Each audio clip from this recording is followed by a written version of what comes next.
right, steps to make our city safer went on today. They've taken the Baltimore City Police District, the Central District, and they shifted it over to the old Baltimore Sun building right there on beautiful Calvert Street. And this is all part of a new strategy now that's called the microzone strategy.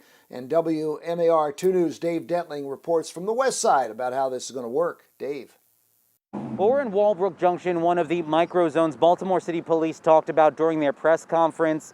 The microzones have been decreased in an effort to better serve communities. I was born in this neighborhood. I still consider this home. 64-year-old Michael Talley knows what it means to be a black Baltimorean and the struggles existing between the community and police. They need to get out and associate themselves with the public, because there's a big distrust about the police. Talley is grateful for BPD and officers like Antonio Johnson.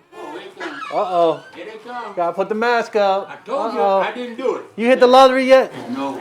Officer Johnson walks a good portion of his shift around Walbrook Junction, interacting with community members. I mean, in any relationship, if you don't have any communication, it won't work.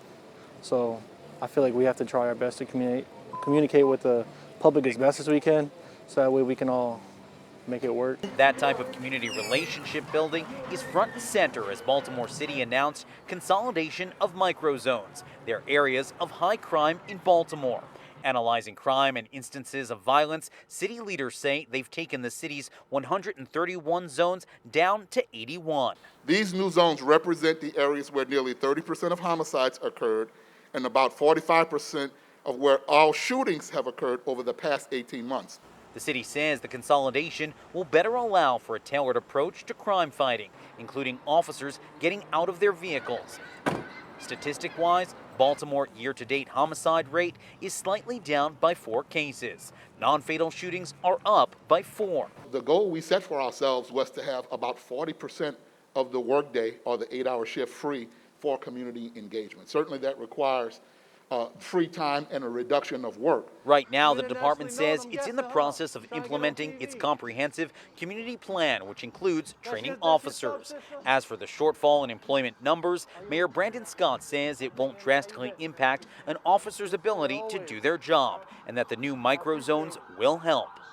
We want our office to prioritize these historically violent areas, but also want them to have the time and flexibility to be able to address the displacement of crime and to visit areas that may be emerging as places that they need to focus on. Walbrook Junction is one of them, and Michael Talley just hopes communities and police partner properly to solve the city's crimes. We need more community policing.